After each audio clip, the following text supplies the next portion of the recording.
Olá, me chamo Daiane e hoje estou aqui com a Amanda Schiller, nossa nutricionista inspiração.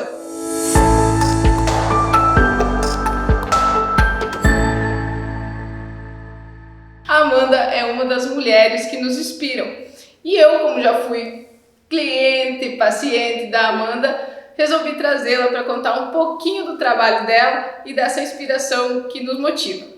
E aí, Amanda, tudo bem? Tudo bem? Primeiro, obrigada, por esse convite. Saber que eu sou uma Nutri-Inspiração é a melhor parte de todas.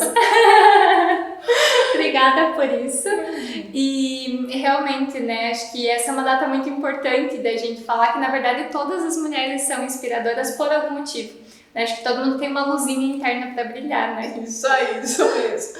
A Amanda faz um trabalho muito legal que, particularmente, eu gosto e me cativou, me motivou a ser paciente da Amanda, que ela traz com muita naturalidade esse hábito, esses bons hábitos que nós devemos colocar no nosso dia a dia, né? Amanda, conta um pouquinho quem é a Amanda nutricionista, quem é a Amanda fora do profissional também, a mulher inspiração. Então, antes de eu ser nutricionista, na verdade eu nunca tinha me passado pela cabeça ser nutricionista, mas acho que a vida nos leva para onde a gente tem que estar, Então, o meu sonho real de adolescência era ser esteticista. Na verdade, era trabalhar com a beleza de modo geral. E quando eu era criança, era isso que eu gostava de fazer. Me arrumar, me vestir, era moda, estilo e tal. E eu acho que eu comecei a me entender como gente, como dizia minha avó, Me entendi por gente quando eu criei o meu primeiro blog de moda, que era o Rendas e Paetês. Isso aconteceu em 2010, eu era adolescente ainda, E foi o meu primeiro contato com as mídias sociais. E depois de formada nutricionista, você ainda continuava com Rendas e Paetês, Sim. Porque eu agora lembrei. Mais um tempinho ainda assim, E aí, claro, depois tive que fazer algumas escolhas, Porque não dá pra gente abraçar tudo. E isso é uma das coisas mais importantes sobre o ser mulher que a gente tem que falar. A gente tem essa mania de abraçar todas as coisas, Verdade. Mas depois do Rendas e Paetês, então eu acabei escrevendo pro jornal, então tinha muito esse lado também. E eu fui cair na nutrição de paraquedas, porque eu tive que fazer essa escolha meio de última hora em que graduação que eu ia fazer. Comum, Exato. A gente sai, do terceirão com uma ideia, daí as coisas não se concretizam do jeito que a gente gostaria. E no fim das contas fui fazer nutrição. Mas fui fazer nutrição sem comer nenhum tipo de fruta nem verdura. Foi fazer já pra querer mudar o próprio hábito. Exato. Quando eu cheguei lá, eu disse, gente, eu não sei o que eu tô fazendo aqui, primeiro de tudo, Porque eu não gosto de comer saudável, mas vamos lá, vamos ver o que acontece. E no primeiro semestre eu já tinha transformado totalmente essa ideia, porque eu já estava apta para provar coisas diferentes. Então, eu digo que a nutrição, ela transformou a minha vida justamente por conta disso. Porque eu era uma pessoa antes de conhecer esse processo da saúde, esse processo alimentar como um todo, e outra depois que eu saí da graduação. Então, foi abrir horizontes e mudou não só o perfil nutricional, mas mudou minha forma de ver a vida mesmo. Então, acho que é isso que a gente se encontra tanto, vamos dizer assim, porque você sabe o que o paciente passa nesse momento, Sim. De trazer essa simplicidade. E hoje mesmo eu estava olhando uma receita sua de bolo que você traz muito bonito, então sai daquela coisa que é ruim comer saudável e tal. E eu encontro muito isso nas suas receitas. Quando a gente está assistindo um videozinho, instiga a gente e motiva a gente a ter um prato bonito, saudável e ainda assim gostoso, Então agora eu entendi o que traz a isso. É isso aí. O que me fez continuar com bons hábitos, na verdade, foi gostar do que eu comia. Então, como eu cheguei já com uma restrição alimentar muito grande e eu queria transformar isso para algo possível, eu ia ter que me apaixonar por aquilo de alguma forma. E foi pelo sabor. Se a gente for falar um pouquinho do comportamento alimentar das pessoas, a nossa primeira escolha, a primeira coisa que vem na cabeça quando a gente escolhe o que comer é sabor, não é outra coisa. Então, se eu lembrar do alimento saudável como algo saboroso, eu conseguir fazer essa ressignificação, muda completamente as nossas escolhas. Então, a gente entra num padrão de igualdade entre todos os alimentos. A gente deixa de vangloriar alguns e de restringir outros por conta do sabor. E justamente esse é um dos pontos, né, que eu costumo ressaltar muito na rede social ou no meu trabalho em consultório, que é justamente a comida saudável ser saborosa, porque assim é possível ser mantido, né? Então é a forma de fazer, a forma de, até vamos dizer, uma harmonização ali no prato que coloca, né? E como é tão importante a gente aliar os bons hábitos durante, assim, na semana, no dia, e também tão difícil, né? Então tá fazendo aquela preparação, aquela rotinazinha, tá comendo ali com atenção plena, né? Na corrida do dia a dia, é difícil. E quão importante é, né, Amanda? Muito. Fácil nunca é, né? É isso que eu costumo dizer. Mas uma das coisas que a gente tem que pensar é que tem que comer todos os dias. Então dá pra gente escolher comer melhor, comer mais ou menos ou comer mal, né? Então tudo é uma escolha. É claro que, como eu falei, nada cai do céu, né? Se tudo tivesse pronto na nossa frente, à disposição, fosse só pegar e comer, seria muito mais fácil. Mas não é assim que funciona a vida. Na verdade, nada, né? Tudo que a gente precisa, a gente tem que movimentar alguma coisa para que aconteça, né? E como eu falei, esse processo de ressignificar a alimentação talvez seja o ponto-chave. É a gente aprender a dar essa prioridade para ela. Né? Então, quem cuida da saúde hoje, não só no sentido alimentar, mas uma atividade física, em buscar uma terapia, em buscar um relaxamento, em se conhecer melhor, se aceitar, né? Então, trabalhar esse lado, se a gente cuida da saúde agora, a gente evita ter que cuidar da doença depois. Então, é a gente ressignificar esse processo e tornar ele o melhor possível, o mais fácil possível de ser executado. Porque geralmente a gente vai mais pelo lado estético, procurar algo que leva ao hábito saudável, do que realmente procurar ter esse hábito saudável, né? Exato. E não é uma procura contrária, né? Que deveria ser para nós de comum. Como que você sente assim a mulher buscando isso, buscando esse padrão, e como que a gente deveria encarar essa quebra de padrões assim? O mais difícil da gente buscar o bem-estar pensando na saúde é porque a saúde não é uma coisa palpável. A gente não consegue segurar na mão ou olhar e dizer, olha, estou saudável, né? Então ela é muito subjetiva. A gente vai ter vários pontos de classificação para entender isso, né? Então é desde como eu me olho no espelho, como eu estou me sentindo, se eu consigo subir um morro sem cansaço, né? São várias coisas que não passam pela nossa cabeça que aquilo é a saúde em si, né? Diferente da estética, que é palpável. Eu consigo me olhar no espelho e ver que eu emagreci ou que eu engordei, ou enfim. Então, normalmente tem essa distinção entre o padrão estético e o saudável e que nos leva muito a buscar o estético antes. Né? Então, ainda é a principal busca pelo consultório é emagrecimento no sentido estético. Depois que a gente vai trabalhando, conversando, que a pessoa começa a abrir os horizontes assim, e ver que, poxa, é mais do que só vestir uma calça um número menor. Mas a culpa não é nossa também de ter esse padrão, e até eu falo muito disso no sentido da história, do decorrer da história, né? Aí pelos anos 80, 90, quando os cinemas, revistas começaram a ser um boom na época, né? Ali que a gente começou a visualizar mais, né, essa questão dos padrões. Se a gente fosse voltar na pré-história, o que era o padrão de beleza? A mulher tinha que ter gordura armazenada porque isso era sinônimo de fertilidade. Né? E a mulher tem esse dom, esse talento dela, né? Que é justamente ser uma pessoa fértil para a reprodução. Né? Então isso veio da nossa espécie humana. Né? No decorrer do tempo, se a gente for chegar ali na época da Marilyn Monroe e tal, do cinema e tal, não era padrão de magreza. Começou esse padrão de magreza depois das passarelas, né, e tudo mais. E as revistas, né? Então a gente começou a conhecer determinados padrões estéticos e o que eu teria que fazer para ser igual àquilo. E aí começou as dietas padronizadas, né, na época das revistas específicas de dieta e tudo mais.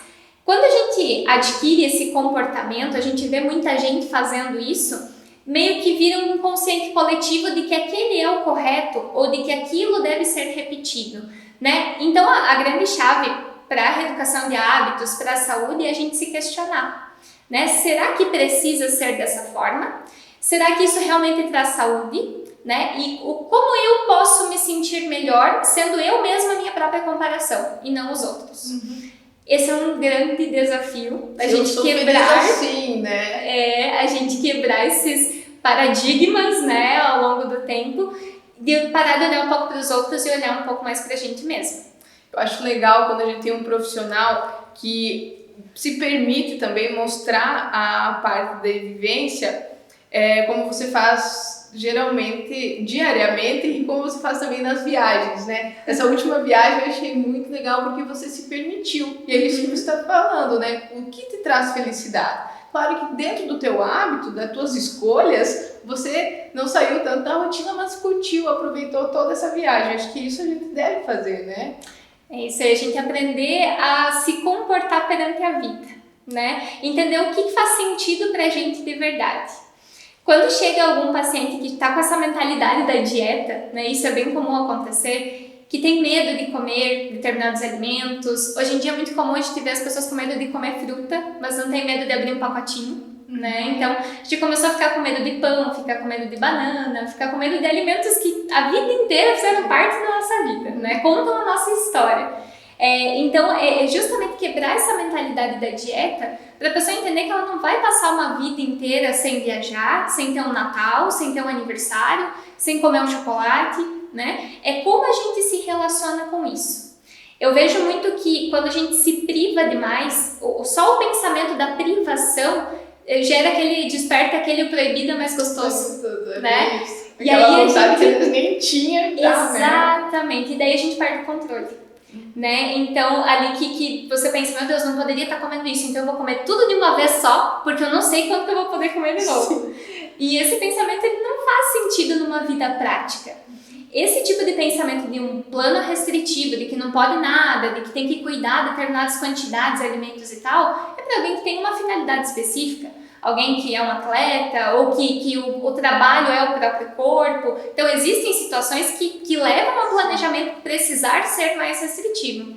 Agora, simplesmente viver bem a vida, né, isso faz parte que a gente tenha momentos sociais, partilha, que a gente queira sentar na mesa e reunir todo mundo, né, porque isso conta a nossa história, isso está na nossa genética, né? Vamos falar um pouquinho da nossa região, né? Essa questão dos italianos e alemães. Quando a gente né? vai festejar, o que a gente faz? Um jantar, um almoço, uma reunião familiar. Exatamente. Né? A maior parte das coisas acontece ao redor da mesa. As positivas e as negativas, Sim. né? É das nossas memórias afetivas, né? Exatamente. Quando a gente come alguma coisa que relembra a infância, que relembra, sei lá, a família, né? A casa dos avós, da mãe. Exatamente. Então é uma coisa que a gente não deve se privar, né? Exato. Uma dica prática para quem quer começar a, vamos dizer assim, ter um hábito saudável. Primeiro é não ter preconceito com a comida saudável. Então a gente tem que estar com a mente aberta. Né? Estamos aí plenos 2021, mente aberta para tantas possibilidades na vida, né? A gente tem falado tanto de aceitação, de liberdade, de cada um exaltar o que tem de melhor e o que é seu, a sua verdade, que a gente tem que chegar com a mente aberta para a comida também. Né? Então existe uma questão lá na infância, na adolescência, que é aquela seletividade alimentar, o medo dos alimentos verdes. Isso é uma coisa bem comum também que a gente vê nas crianças e adolescentes, né? E então é chegar com a mente aberta, é não pensar que vai ser ruim, que vai ser difícil, que vai ter que envolver muito planejamento. De início tudo tem que envolver planejamento, né? Então começa com o simples, metas de curto prazo. Então, por exemplo, não tomo água, começa a tomar água. Pronto, consegui tomar água, próxima meta.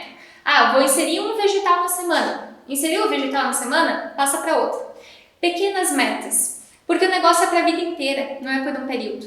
Então é quebrar esse plano da dieta mesmo, que a gente vai passar, sei lá, 15 dias sem comer nada. Não é a ideia, né? É que a gente passa a comer melhor. Então eu não preciso excluir, eu preciso incluir coisas novas. Então mente aberta é o primeiro ponto. Primeiro passo.